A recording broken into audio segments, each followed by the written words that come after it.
Petite matinée d'inauguration. Vous entendez? Ouais, ça va. Voilà. C'est juste histoire que je n'ai pas besoin de forcer de trop. Donc on va faire 4 inaugurations ce matin. On va déambuler du coup dans la commune. On va commencer par la rue des Écoles. Ensuite, on va pouvoir ouvrir les sanitaires publics de Saint-Abraham. Nous irons ensuite dans l'église. Je sais que tout le monde est très impatient, nous aussi. Toilette de luxe. On ira ensuite dans l'église pour voir, pour les personnes qui ne l'ont pas encore vu, la statue de la Vierge à l'Enfant que nous avons restaurée. Et ensuite, nous irons au verger de Félix, qui est un petit peu plus loin.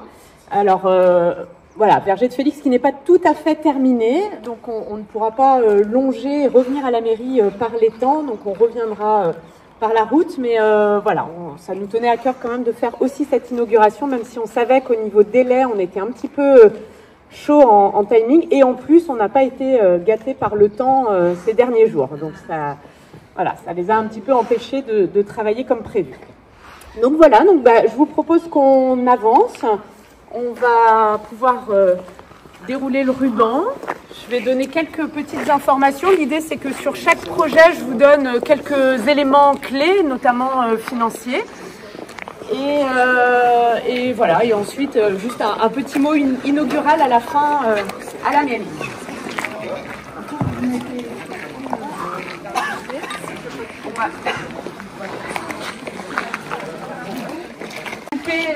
Le ruban de l'aménagement de cette rue, la rue des Écoles. Alors il n'y a pas des écoles, mais il y en a une dans cette rue.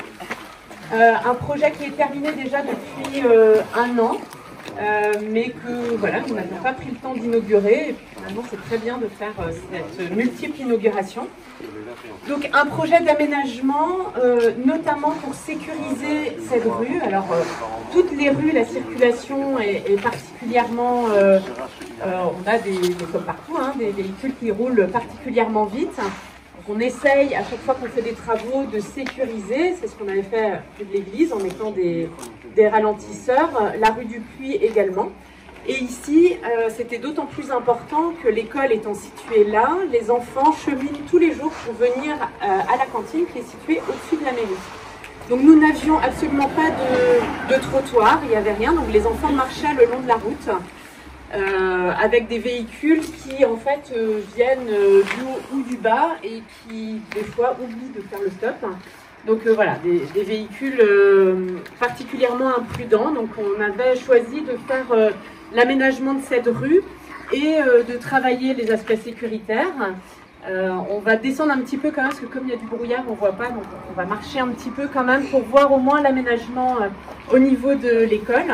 Donc on a été accompagné par le bureau d'études Horizon Paysage, Laurent Egas, je ne sais plus, il est où? Il est là, voilà. Donc désormais Arborea. Voilà, qui avait travaillé il y a déjà quelques années sur un plan d'aménagement global du bourg. On est content d'avoir pu concrétiser cette phase-là. Avec le bureau aussi de LM, nous avons travaillé aussi avec Morbihan Énergie, Eau du Morbihan pour les réseaux. C'est l'entreprise Colas qui a été titulaire de ce marché et ID Verde pour la partie paysager. Quelques chiffres, parce que c'est important. Un coût total de un peu plus de 414 000 € hors taxe, mais qui a été particulièrement bien subventionné, puisque nous avons été subventionnés à hauteur de 72%. Donc voilà, des aides de l'État, à la fois sur la DETR, les amendes de police aussi, le département avec le traditionnel PST, mais aussi l'aide exceptionnelle de 50 000 € que nous avions pu fléché en fait sur cet aménagement, et une petite aide, mais je le précise Paul, de la région. C'est vrai qu'elles sont assez rares quand même, les aides de la région, donc je le souligne, notamment sur l'aménagement du quai de bus, sur tout l'aspect sécurité des enfants, pour le cheminement pour les cars et le cheminement piéton ici. Donc voilà, donc un autofinancement pour la commune de 114 000 € sur un total de 414 000 €. Donc voilà, c'est un bel aménagement, on est content. C'est une phase, il y en a encore d'autres, puisque effectivement les enfants cheminent en sécurité ici, mais après ils doivent aller jusqu'à la mairie et la rue de la mairie n'est pas encore aménagée.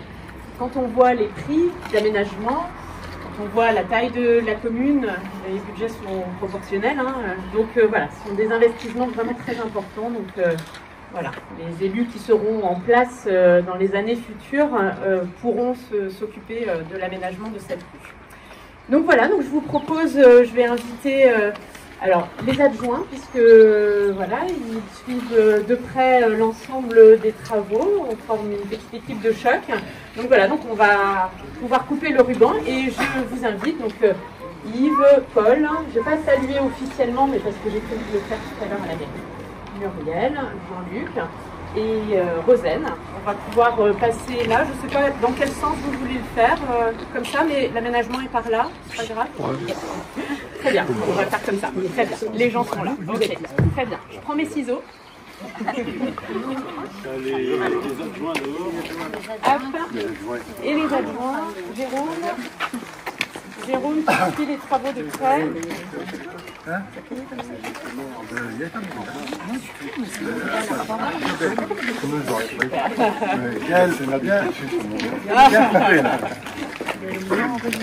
Voilà, vas-y Jérôme. Voilà, voilà. Hop.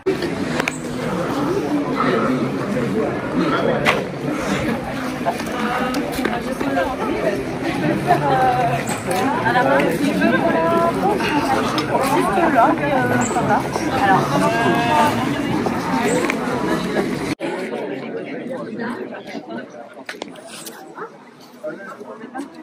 Alors, ah oui, la clé. Je vais mettre la clé.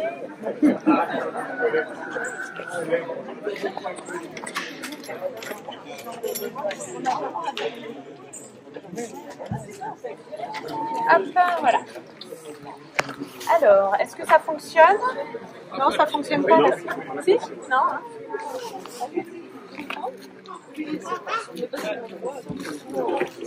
Là. Voilà, donc nous sommes devant les sanitaires publics de la commune de Saint-Abraham, donc toilettes de luxe, toilettes en or, on peut les appeler comme on veut.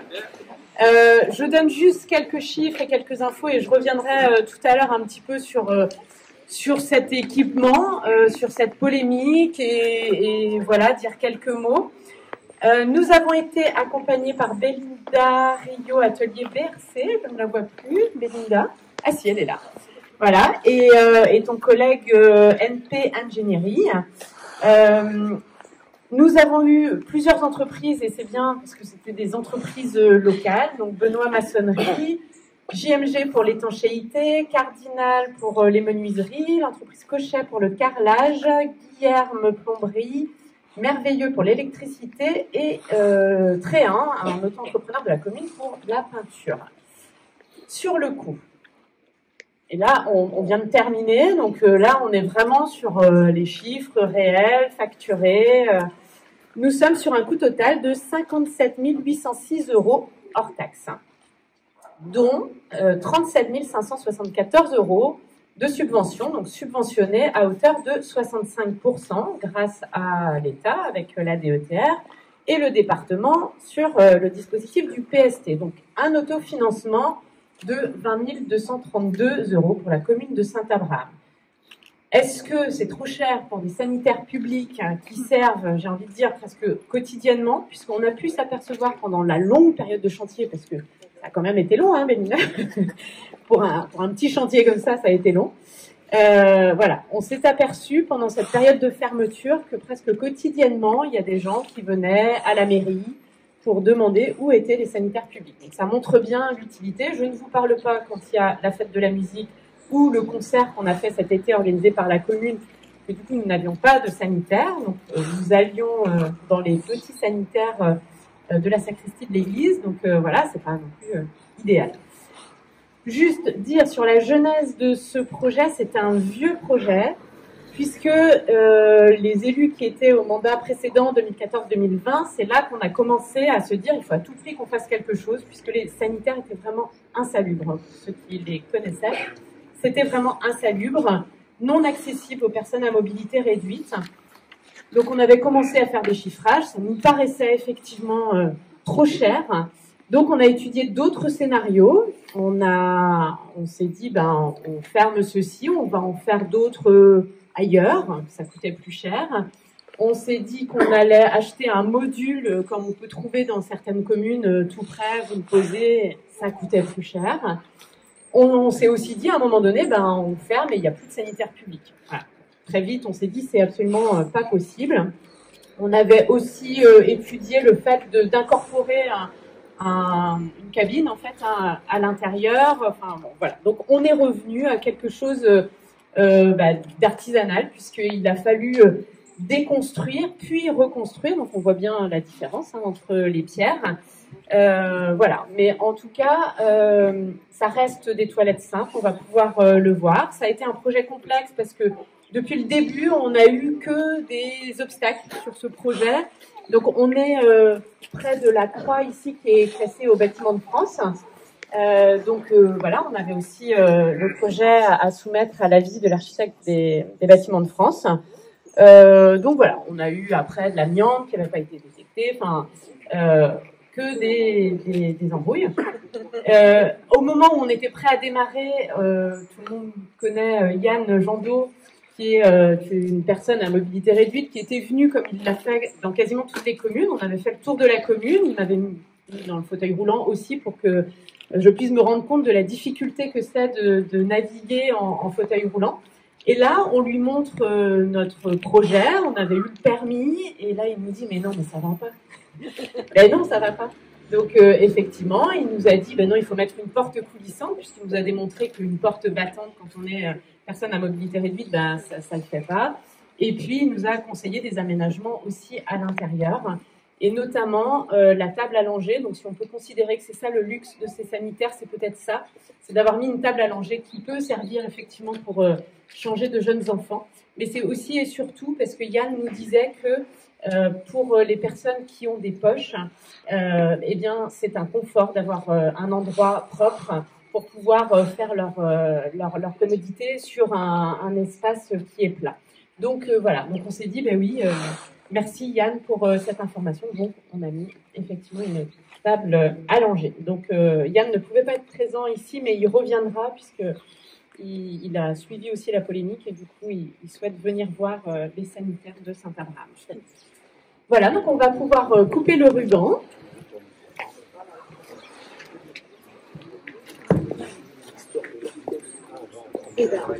Alors, Jérôme, qui est adjoint aux travaux, va faire une petite précision. Alors, bonjour, ouais. Juste une petite précision. Donc, je ne sais pas si vous voyez la pierre qui est située au-dessus du linteau. En fin de compte, ouais, voilà. Donc, en fin de compte, historiquement, le cimetière était situé autour de l'église.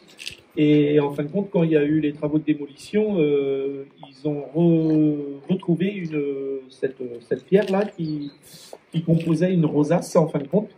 Et le maçon, qui est l'entreprise Benoît de Malétroit, là, l'avait positionné provisoirement en lui demandant si ça aurait été sympa de la réincorporer au-dessus du linteau. Du coup, c'est pour ça que cette pierre-là se retrouve là. Voilà. Très bien. Merci Jérôme. Et tu peux venir, on va couper le ruban. Alexandra, Jean-Marie, et puis les officiels, vous pouvez venir.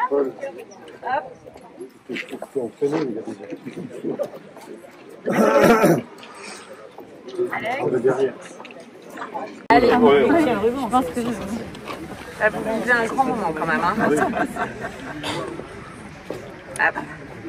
Voilà. Donc, comme je le dis, alors je vais juste reprendre, il est où Paul? Voilà, je t'avais dit, hein, effectivement, quand je vois à chaque fois la façon dont tu t'investis dans les inaugurations, je me souviens t'avoir vu jouer au tennis, au terrain de tennis de Campénéac. Tu veux que je les inaugure? Et j'avais dit à Muriel, qui était à côté de moi, j'ai dit, oh là là, le jour où je vais inaugurer les toilettes à Saint-Abraham, j'ai hâte de voir Paul, voir comment il va s'investir dans cette inauguration. Bon,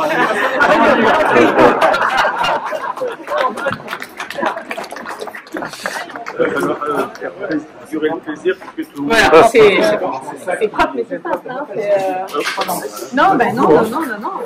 Il fait beau, il fait beau. Il fait bon. Ouais, hein. C'est chaud. Ah oui? Et c'est plein sud, là. C'est plein sud, ouais. Il fait pas froid. Pour pouvoir venir, donc il n'y a rien de luxueux, on est resté sur des matériaux très basiques, j'ai envie de dire presque dans la gamme la moins chère en fait, on est toujours très soucieux des deniers publics. Donc voilà, c'est très simple, c'est fonctionnel, n'hésitez pas au cours de la matinée à les utiliser. Voilà, donc vous pouvez aller voir et puis on va poursuivre, on va aller envisager sur l'église. On devait faire une première phase en 2024, mais comme on n'avait pas eu de DETR, on s'était dit ben non, on reporte. Mais on a l'accord de subvention du département. C'est délibéré? Oui, donc c'est bon. C'est délibéré. Voilà. Si, on a eu l'accord. Donc on va représenter pour la DETR, mais on a un programme de 400 000 € de travaux aussi sur l'église. Par phase, on va d'abord faire ce qui est prioritaire. On a quelques fuites sur lesquelles il faut qu'on intervienne et des travaux électriques aussi importants. Du coup, c'est allumé, voilà, je vais... D'accord, ok. Ce sera peut-être... Ça marche pas, c'est le temps. Voilà. Voilà, donc nous avons ici la statue de la Vierge à l'enfant. Alors, je n'ai pas pris mon petit papier avec les chiffres. Allez, où tu vas? Super, merci.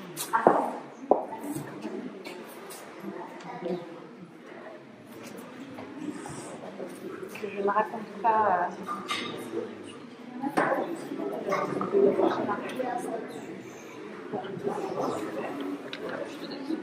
Merci. Bon, on ne va pas trouver de ruban ici, mais voilà, juste quelques petites informations. Donc, nous avions commencé à étudier un programme de travaux sur l'église. Donc, comme ça, on fait appel au conservateur du patrimoine du département du Morbihan, Diego Mince, qui nous a aidés effectivement à nous éclairer un petit peu parce qu'on partait un peu dans tous les sens. Et en fait, quand il était dans l'église, il me dit « Vous avez vraiment la chance d'avoir cette statue de la Vierge à l'enfant, qui a été classée monument historique en 1946. Donc c'est une statue en bois polychromé qui date de la fin du 15e, début du 16e siècle, et qui était particulièrement abîmée. Alors vous pourrez voir, j'ai juste remis en fait une photo avant restauration, mais c'est vrai que c'est difficile de se rendre compte, mais quand on regarde de près, quand on vient au pied de la statue, on se rend compte en fait de la différence. Donc la genèse de ce projet, donc Diego Mince nous a dit inscrivez-vous au concours du plus grand musée de France, donc qui est organisé par la sauvegarde de l'art français et Alliance France. Et d'ailleurs, il nous a inscrits, en fait. Il nous a dit, si, faut y aller. Donc, on s'est inscrit. Et en fait, il y a plusieurs œuvres qui sont sélectionnées au niveau dans chaque région, et donc à l'échelle de la Bretagne. Et celles qui sont sélectionnées, du coup, ils font appel à des votes. Donc, on avait sollicité des votes. Et l'œuvre qui recueillait le plus de votes par Internet, en fait, était lauréat. Et lauréat d'un mécénat via Alliance France de 8 000 €. Donc voilà, une fois qu'on était lauréat, on a fait des demandes de subventions complémentaires, à la fois au niveau du département, mais aussi de la Direction régionale des affaires culturelles. Et voilà, donc on a abouti tout d'abord avec une étude préalable que nous avons confiée à l'atelier régional de restauration. Je ne sais pas, Madame Gouedet qui était là tout à l'heure. Voilà, vous êtes là. Donc si vous avez des renseignements tout à l'heure, n'hésitez pas à vous tourner vers Madame Gouedet. On avait confié cette étude préalable. L'idée de cette étude préalable, c'était de faire une étude stratigraphique pour définir en fait le nombre de couches de peinture qu'il y avait sur cette statue et de les documenter, et aussi d'inventorier les désordres, puisque voilà, il y avait quelques aspects qui étaient à restaurer. Donc, à la suite de cette étude, donc, on a pu identifier qu'il y avait 8 états différents de peinture.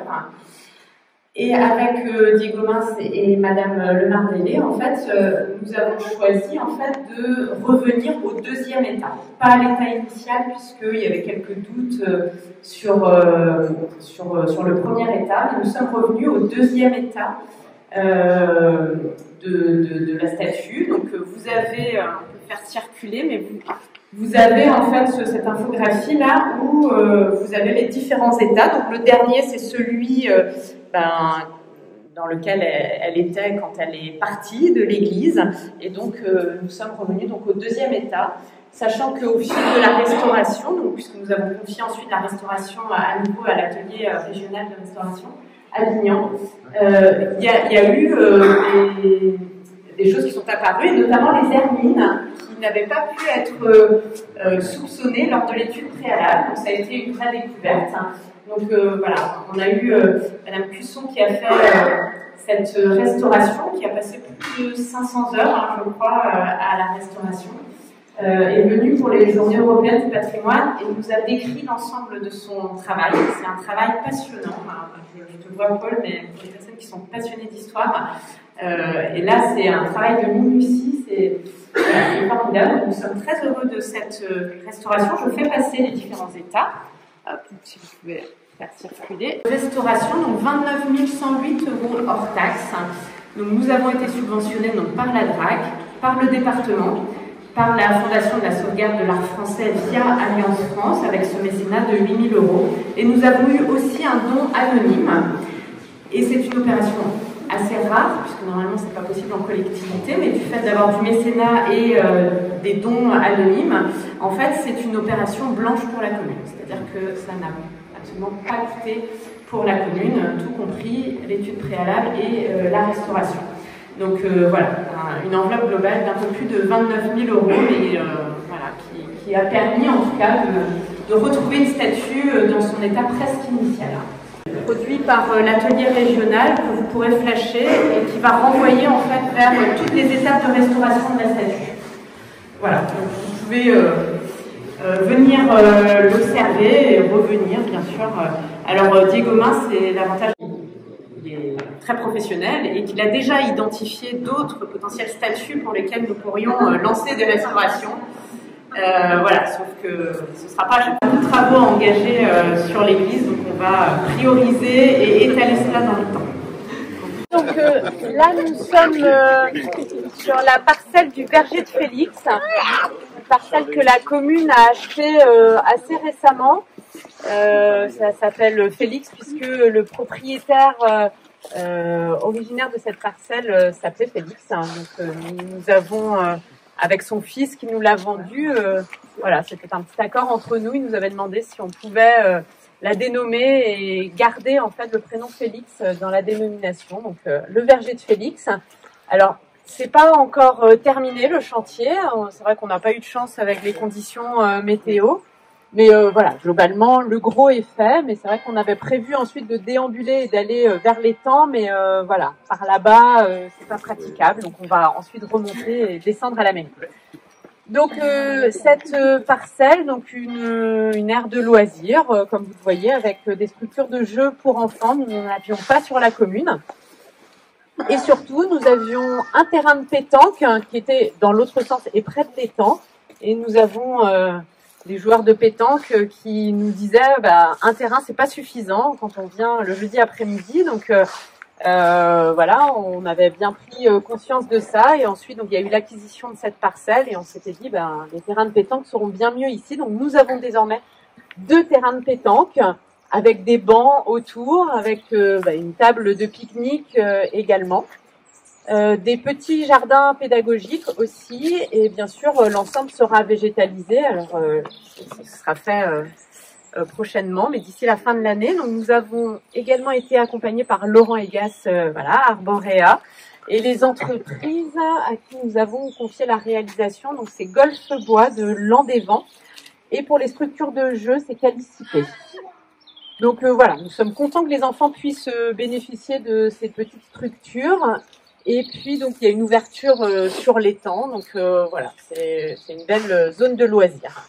Donc, j'en dirai un petit peu plus tout à l'heure. Donc, on va pouvoir juste aller voir un petit peu, mais ne pas s'aventurer de l'autre côté, parce que là, on est vraiment après dans la boue. Voilà, on va couper.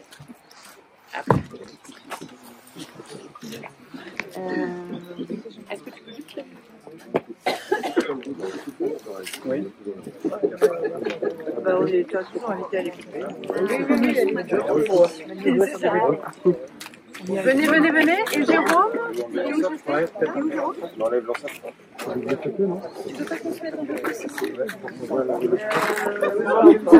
le mettez dans quel sens? Hop, là, là, là. Voilà. Je ne pas prier. C'est bon, vous avez les pieds au sec. Et Jérôme? Ah oui. Voilà. Hop, le dernier ruban de la matinée. Hop. Et voilà.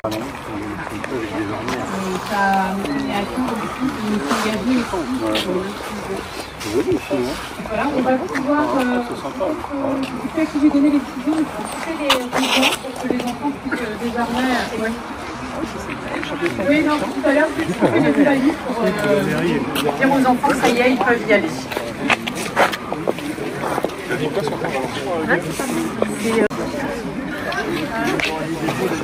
Là, vous avez pas fait une inauguration. Vous n'avez pas fait une inauguration.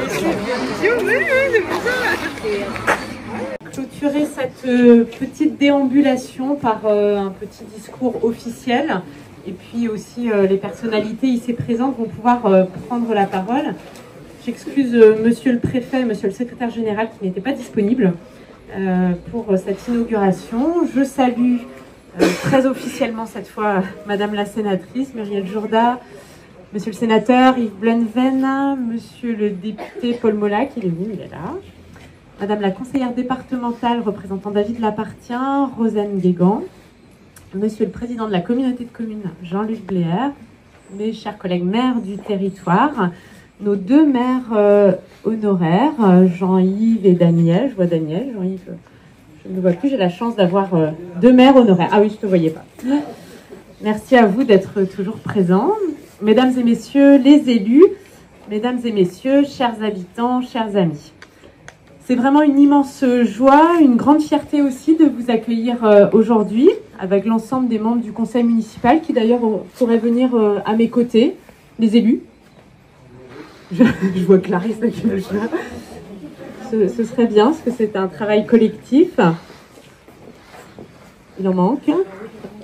Il en manque plein. Ah, ils sont à l'intérieur. Ah oui. Ils sont en train de travailler. Après, je veux pas... Ouais.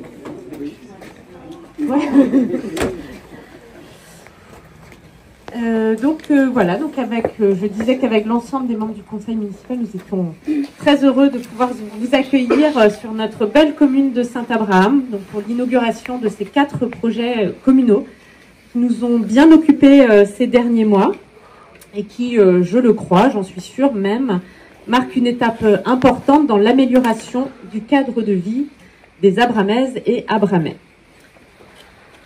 Notre commune, bien que modeste, est un lieu de vie où le quotidien de chacun mérite d'être amélioré.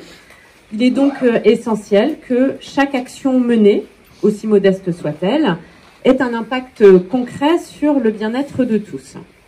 Aujourd'hui, c'est exactement ce que nous célébrons, des réalisations qui contribuent à renforcer le dynamisme, la convivialité, la sécurité et l'accessibilité de notre commune.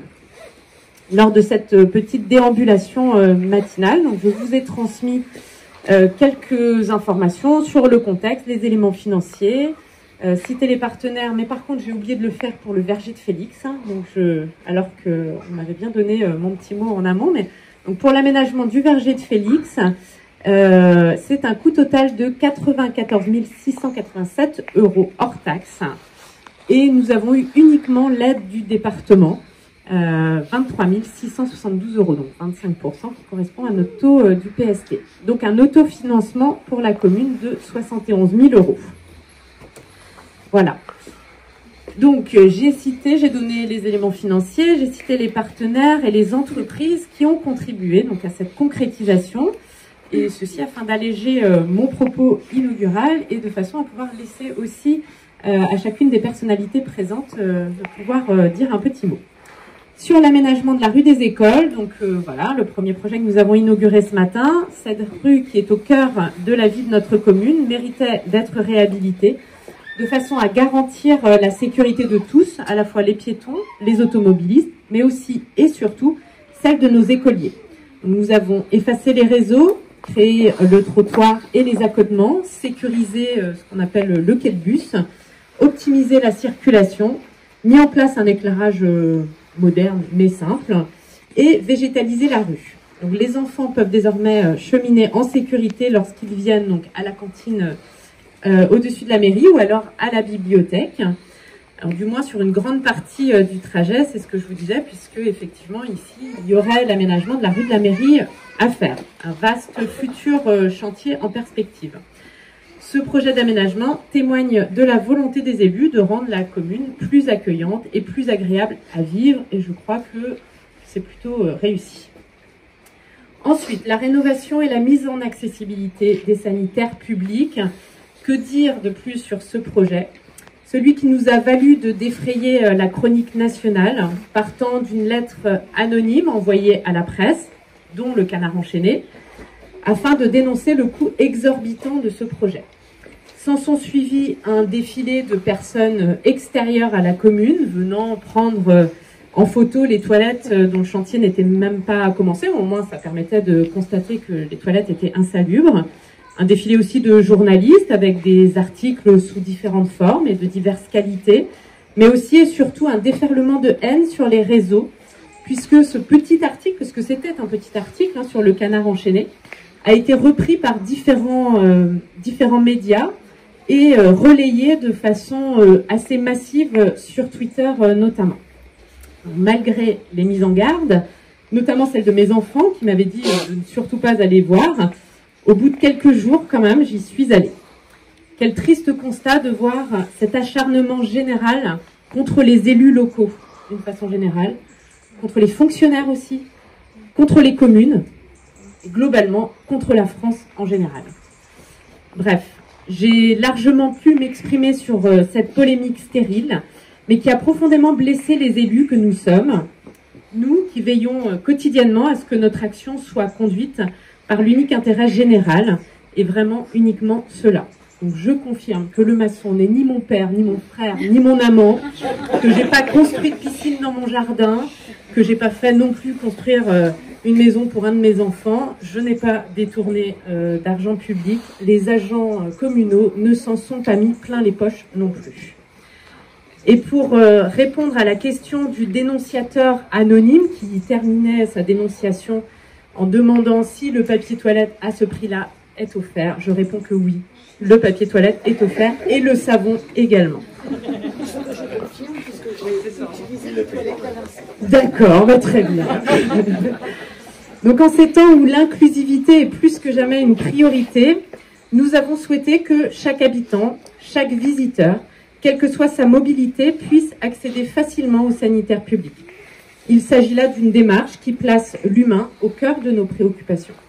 Je remercie Yann Jandot à nouveau, excusez ce matin, qui nous a aidé à améliorer notre projet de base de façon à ce que ce soit des toilettes pour tous.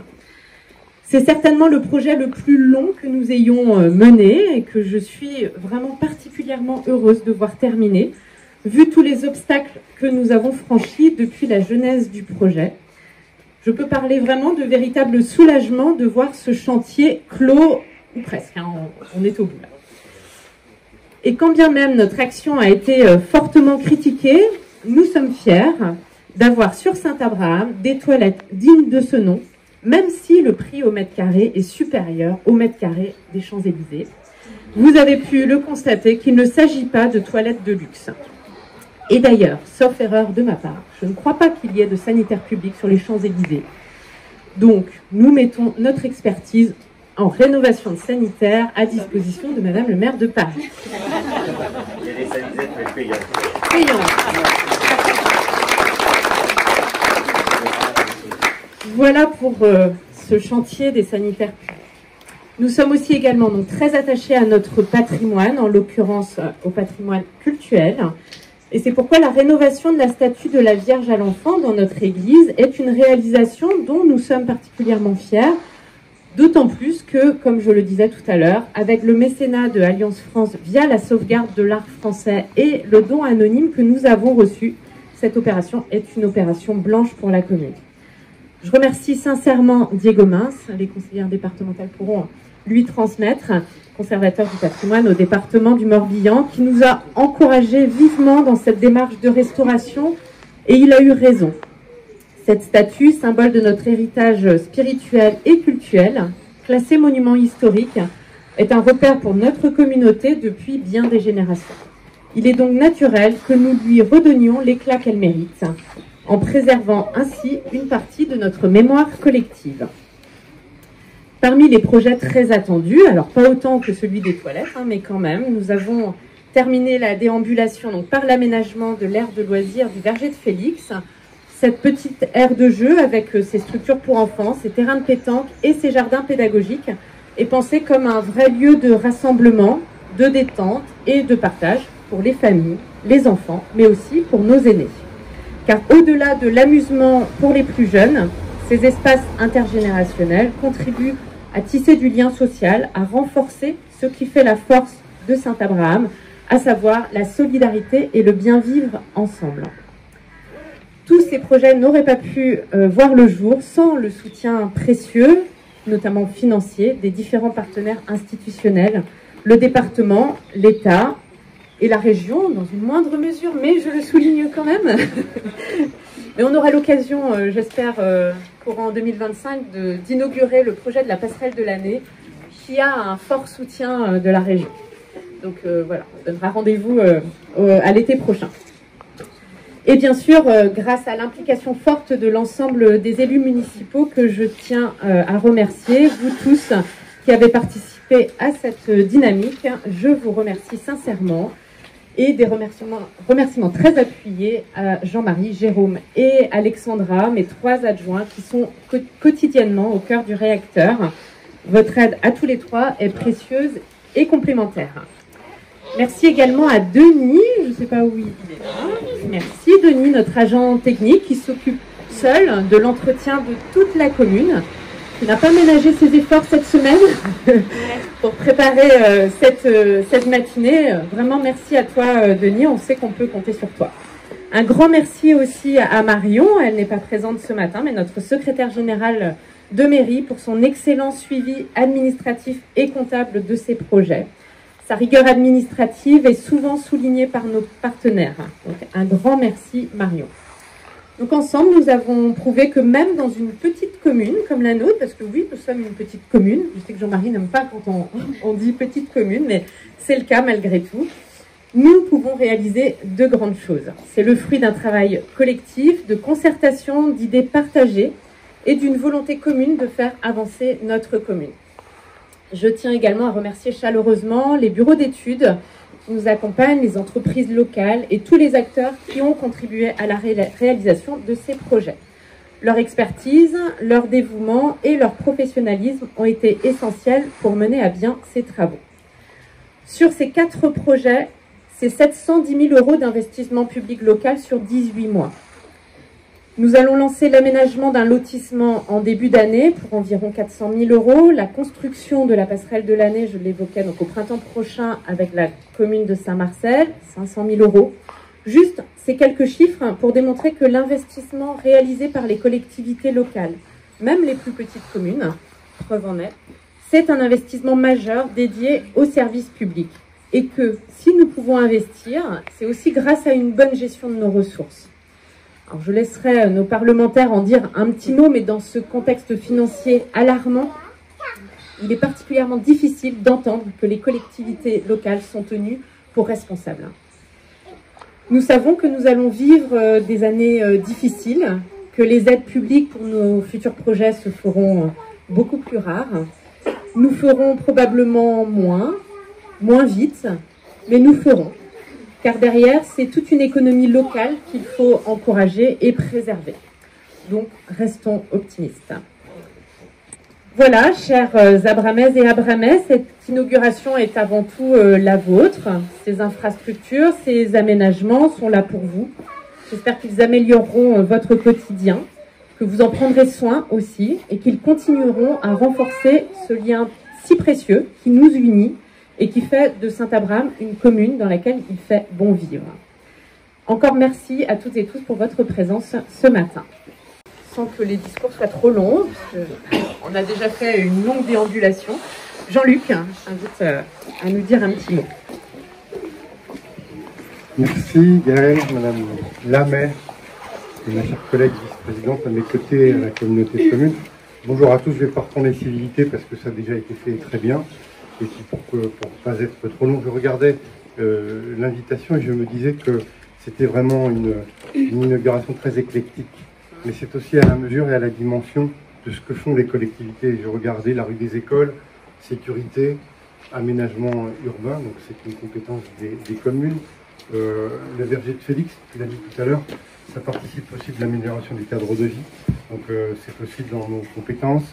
La statue de Vierge à l'enfant, le patrimoine, c'est important d'en discuter avec Muriel, de conserver le patrimoine, de le réhabiliter, et puis les sanitaires publics, j'y reviendrai pas parce qu'on en a discuté souvent tous les deux, mais ça participe aussi de la mise en valeur de la commune, de sa célébrité, puisque Saint-Abraham est apparu au grand jour au sein de la presse nationale. Je plaisante naturellement parce que c'est vrai que la critique est facile et l'art est difficile, on dit aussi, et souvent les élus, il faut avoir les épaules larges, et quand on fait, c'est pas bien, quand on fait pas, il faudrait faire. Donc au bout du compte, il faut garder une ligne et s'y tenir. Enfin, moi je félicite toute l'équipe qui t'entoure, les collaborateurs, l'agent technique pour tout ce qui a été fait ici, tu l'as dit.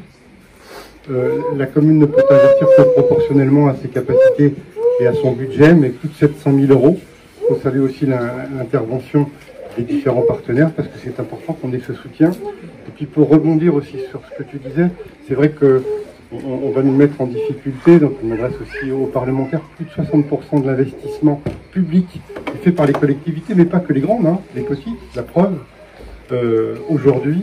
Et pour reprendre, il y avait des congrès des communautés de communes il n'y a pas longtemps au Havre, et le maire du Havre disait comment on va solliciter les petites communes alors que c'est elles qui investissent, et pour qu'elles continuent d'investir à un bon niveau, il va falloir, alors qu'on dit qu'il y a des endettements importants, s'endetter par emprunt pour à nouveau maintenir l'activité économique sur le territoire et sur nos communes. Donc on tourne ces histoires du serpent qui mord la queue, même si chacun d'entre nous et des collectivités doivent faire un effort. En tout cas, moi ce que je remarque ici, c'est que ces projets participent de la mise en valeur de la commune, de son attractivité, et il faut le saluer parce que ça fait partie de notre environnement. Ici à la communauté de communes, on est très attaché à équilibrer au mieux le territoire, et ici c'en est la preuve, et les travaux ont été faits. Je suis d'autant plus à l'aise que la communauté n'a pas beaucoup participé au financement, mais on est obligé, nos finances étant aussi limitées, de se limiter à nos champs de compétences, et on essaie de le faire au mieux avec ce dont on dispose. En tout cas, bravo pour ces réalisations, félicitations, et puis longue vie à Saint-Abraham. Je vois qu'il y a encore beaucoup de projets en gestation, mais je suis sûr que de la façon dont c'est parti aujourd'hui, ça continuera positivement. Merci beaucoup de votre attention et plein succès à Saint-Abraham.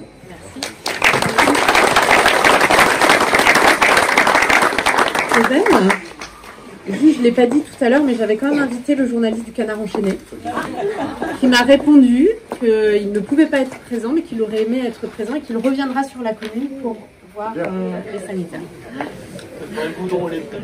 Merci Gaëlle, moi ça va être assez rapide. Madame le maire, chère Gaëlle, mesdames et messieurs les élus, pareil, je vais pas reprendre les civilités, ça a été très bien fait, mesdames et messieurs. Je tiens tout d'abord à remercier chaleureusement donc Gaëlle et toute son équipe pour cette invitation. C'est un vrai plaisir d'être ici parmi vous ce matin dans cette belle matinée de déambulation et d'inauguration. Permettez-moi de partager donc quelques mots au nom du conseil départemental du Morbihan, auquel je vais me permettre d'associer également ma collègue Muriel Jourda, qui est donc conseillère départementale, mais également présidente de la commission finances au département.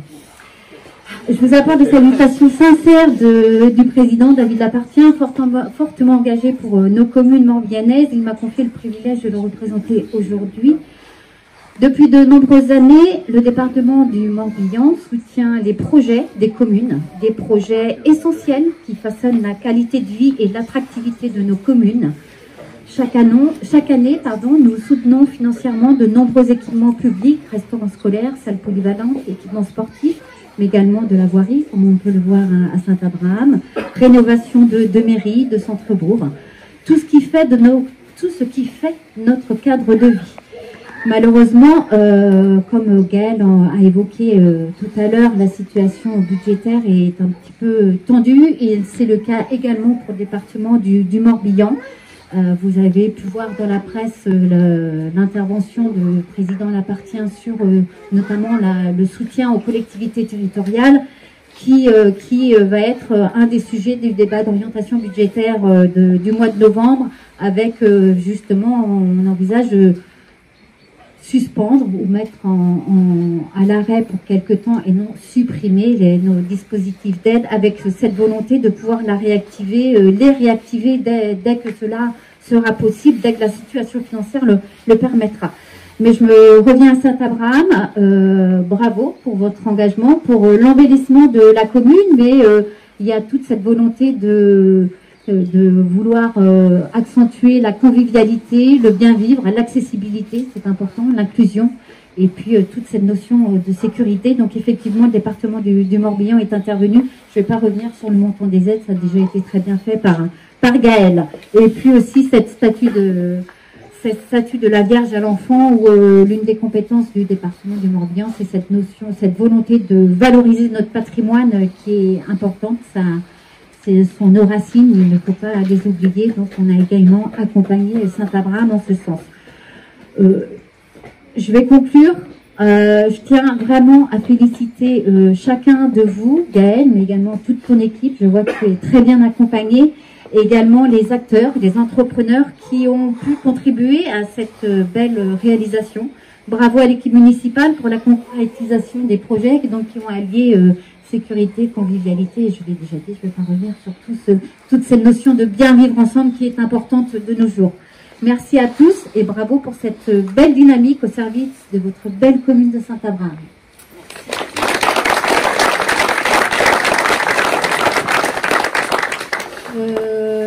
J'ai un doute, c'est sénateur avant... Du coup, c'est Yves qui prend la parole au nom des sénateurs, ouais. Merci Gaël, bonjour à toutes et à tous. Oui, on s'est mis d'accord avec Muriel à ta demande. Et puis, ça nous arrive souvent de se répartir les rôles dans ces prises de parole. Je voudrais saluer l'actualité récente de Muriel, puisqu'elle a été élue cette semaine par ses pairs, présidente de la commission des lois au Sénat. C'est la première fois, et on peut l'applaudir. C'est la première fois qu'une femme prend cette présidence, et c'est très bien, c'est une bretonne. On a la chance, entre l'Assemblée nationale et le Sénat, d'avoir beaucoup de Bretons en présidence de commission des lois. Et on a un deuxième Morbihanais, Jean-Michel Jacques, qui est président de la commission défense à l'Assemblée nationale, et le Morbihan est bien représenté à Paris. Voilà, vite, comme tu l'as demandé, première chose... Prends le temps quand même.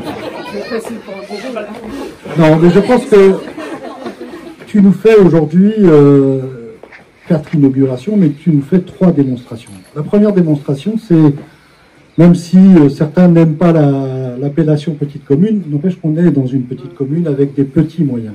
Eh bien, tu nous fais une brillante démonstration que même dans une petite commune avec des petits moyens, on arrive à relever tous les besoins qui sont identiques dans les grandes et dans les petites. Tu as fait une démonstration avec les travaux sur la rue de l'école. La sécurité, comme l'a précisé Jean-Luc, des enfants, c'est la compétence des communes, quelle que soit la taille des communes. Et toutes les communes doivent s'attacher à cette problématique-là. Ensuite, on a été voir les commodités. C'est indispensable. On ne peut pas ne pas avoir dans une commune des toilettes publiques, et quelle que soit la taille, il faut en avoir. Ensuite, on a vu quelque chose de très important aussi, notre devoir d'entretenir notre patrimoine, notre héritage. Et là, je fais juste une petite page de pub pour saluer le travail de l'atelier de restauration régionale de Bignan. On a une chance folle d'avoir dans ce département, à Kerguénec, à Bignan, un atelier de restauration. Et les communes méconnaissent un peu trop souvent cet outil-là. Et saluer aussi le gros travail de Diego Mince. On a cette chance au département d'avoir une pointure en matière de patrimoine et qui vient en accompagnement des communes. Et on n'est pas tous des spécialistes du patrimoine, mais on apprécie d'avoir ces compétences autour de nous. Et en tout cas, ça fait l'unanimité dans le département. Et quand on associe toutes ces compétences, ben, ça fait des belles choses. Et puis, on a fini sur les vergers de Félix, un bel exemple de notre obligation de travailler le bien vivre ensemble, intergénérationnel, puisque c'est à la fois des petits et des aînés qui peuvent vivre dans ce lieu magique. Ça, c'était la première démonstration. Avec peu de moyens, ben, on est obligé d'assumer. Alors, tu as été très habile avec tes collègues, et je salue l'ensemble du conseil municipal, l'ensemble de tes collègues adjoints, parce que vous avez quand même été chercher le taux de subvention maximal, même si le plus bas c'était 25, mais quand je vois les autres taux sur les 3 projets, c'est juste bravo pour ce travail. C'est la démonstration que l'argent public est bien géré à l'échelle locale, à l'échelle communale. C'est pas forcément le même exemple qu'on retrouve au niveau national. La deuxième démonstration, et je pense que tu as tout dit dans ton discours, c'est la meilleure réponse à ce pseudo-débat démocratique que l'on constate aujourd'hui avec les réseaux sociaux, avec ces polémiques permanentes. C'est tellement facile d'attaquer les élus, c'est tellement facile de faire du tir au pigeon matin, midi et soir avec les gens qui sont en responsabilité. À ce rythme-là, on ne trouvera plus personne pour prendre les responsabilités. Il est temps de réagir par rapport à ça, parce que si on ne se met pas à jour là-dessus, je ne sais pas comment on va se retrouver dans les prochaines élections municipales, à moins que ce soit les tireurs des pigeons qui viennent commander nos communes, et ça ne serait pas forcément impossible, parce que la nature ayant horreur du vide. Mais en tout cas, tu as fait une magnifique réponse, et je pense que quand viendra le journaliste du Canard enchaîné, j'espère qu'il fera une belle démonstration de la belle utilisation et de bonne utilisation de l'argent public, parce que c'est une obligation de faire ce que tu as fait, et en même temps, c'était la meilleure façon de le faire. Troisième chose, faire du lien avec le national, puisque on est dans un pays avec une dette abyssale, avec un coût de la charge publique qui n'a jamais été aussi élevé. Si on se compare à tous les pays européens, on a une dépense publique la plus importante d'Europe, on a une pression fiscale la plus importante d'Europe. J'arrête là dans le constat. On est dans une situation particulièrement difficile. On est, pour dire les choses simplement, on est dans le mur.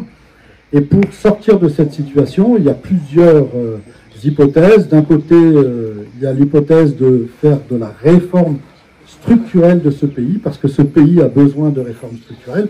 Et puis de l'autre côté, augmenter à nouveau la pression fiscale, mais comme je l'ai mis dans le diagnostic, elle était déjà au plus haut de tous les pays d'Europe. On ne va pas continuer à faire monter la pression fiscale. Et tu as posé une question par rapport au soutien aux communes. Moi, je dirais qu'il y a 2 façons pour essayer de sortir ce pays. Bien sûr, de faire des réformes structurelles. Dans ces réformes structurelles, j'espère qu'il y aura un acte 4 de la décentralisation digne de ce nom, un acte 4 de la décentralisation qui va redonner des compétences au local, parce qu'on fait la démonstration au local tous les jours de la bonne gestion de l'argent public, puisque ça fait des années, des dizaines d'années qu'on ne sait pas gérer, puisque ça fait presque 50 ans qu'on ne sait pas équilibrer un budget au niveau national, faisons plus confiance au local. La preuve, les budgets des communes sont équilibrés tous les ans. Et le deuxième sujet, moi c'est un sujet qui m'est cher, j'ai la chance d'être rapporteur de cette loi de simplification. La première économie, c'est l'argent qu'on ne dépense pas. Et ce pays, en plus de cette mauvaise gestion nationale, s'est mis à empiler des normes. Et je sais qu'avec Muriel, on est très en phase sur ce sujet-là. On légifère de trop. Je vais être présidente de la commission des lois et elle va veiller à ça. Il faut qu'on fasse une vraie cure de simplification dans ce pays, parce que chaque fois qu'on empile des normes, chaque fois on empile des coûts. On parlait tout à l'heure de la petite enfance par rapport aux écoles. Si vous regardez dans nos communes l'encadrement, le taux d'encadrement, c'est-à-dire le taux de personnes qu'on doit mettre en compétence autour des enfants dont on a la charge, ce nombre-là a doublé en plus de 10 ans. Mais doubler, ça veut dire doubler la charge. Je ne crois pas qu'on ait besoin... Alors, la sécurité, ça ne se négocie pas. Mais il faut être capable aussi de regarder les choses en face sur des sujets comme ça. Et à force d'empiler des règles, eh bien, on finit par dépenser de l'argent. Le Sénat a mis dans un rapport fait par la Commission économique il n'y a pas très longtemps, en évidence 84 milliards de dépenses liées aux normes. C'est 3% du PIB. Ben voilà, il y a des sous assez faciles à aller chercher avant de venir les chercher sur ceux qui, je pense, gèrent correctement leurs affaires. Voilà ce que je voulais dire. J'espère que je t'ai apporté une petite réponse par rapport au national, mais tu as bien compris dans quel sens on allait aller. Et puis pour terminer, bravo à Gaël, bravo à l'ensemble des élus, et vous saluer pour cet engagement citoyen que vous avez dans une commune avec peu de moyens et qui arrive à réaliser des choses assez formidables. Merci et bravo.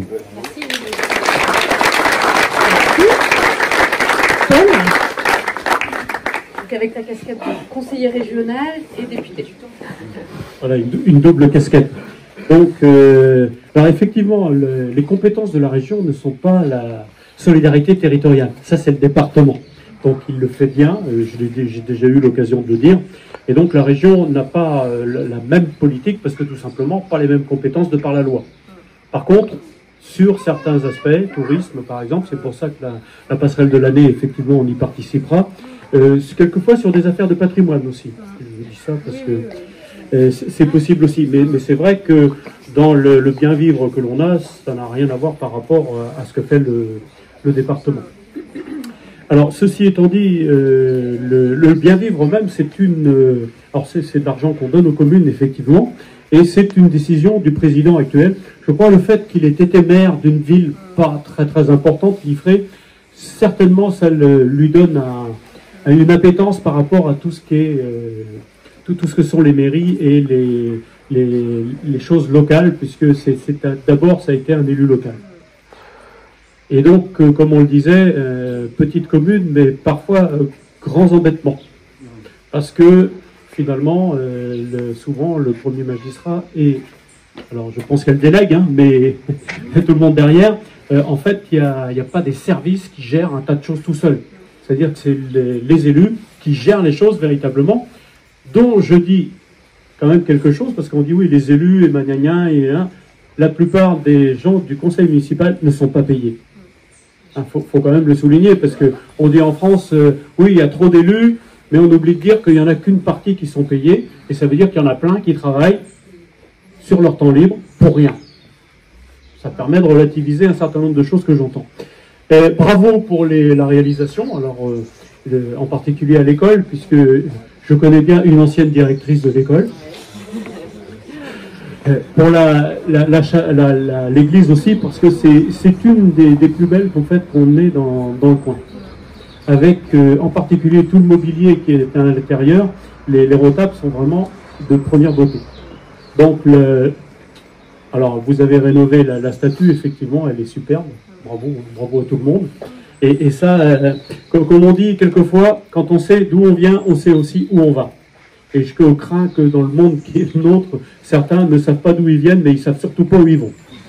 Et dans les budgets de l'État, c'est à peu près ça. Il y a parfois, quand on discute avec certains administratifs, on est surpris de leur façon de penser.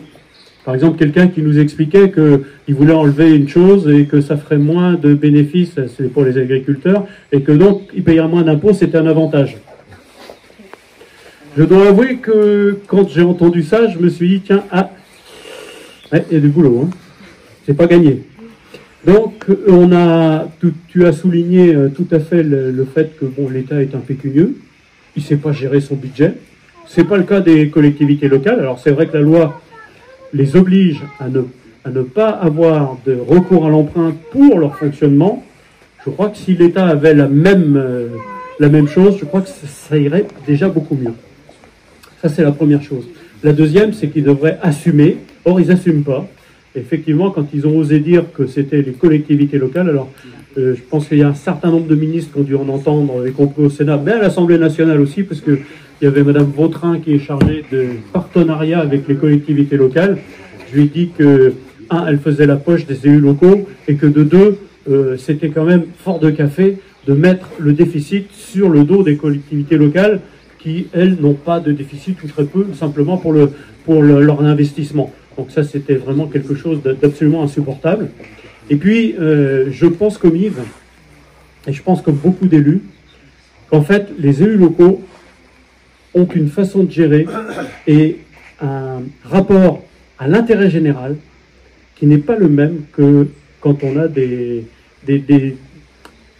fonctionnaires parisiens, pour dire les choses clairement.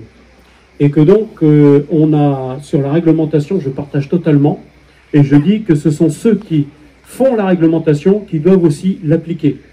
Parce que sinon, on a des gens qui vont faire de la réglementation plus, en essayant de voir le cas particulier qui arrive à un moment donné et qui n'arrivera plus après pendant 20 ans ou 30 ans, mais qui va vous sortir une nouvelle norme parce qu'il y a eu un problème. À un moment donné, il faut arrêter.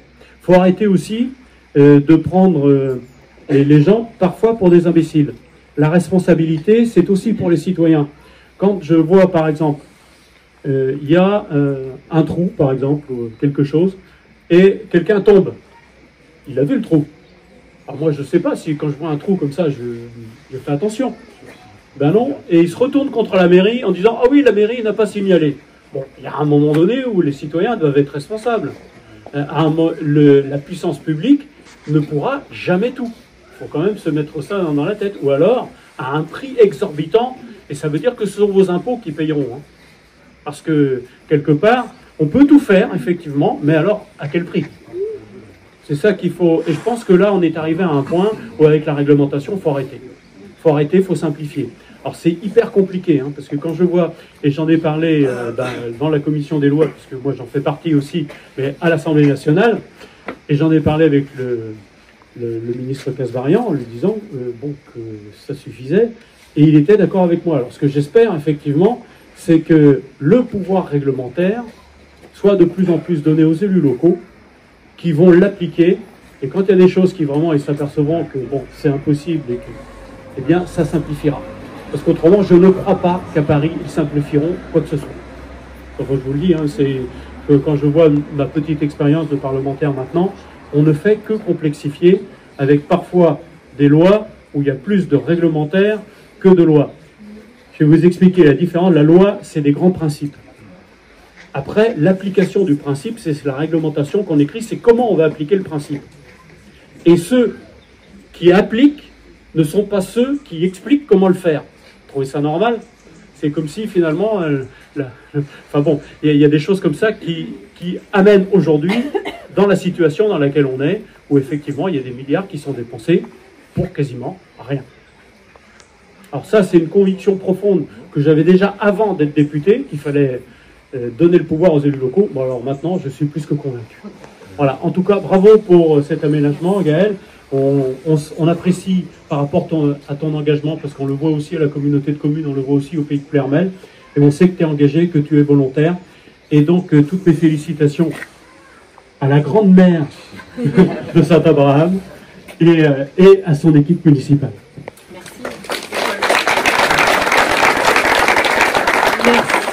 Merci à toutes et tous, et on arrive enfin au moment de convivialité qu'on aime tant sur la commune. Donc voilà.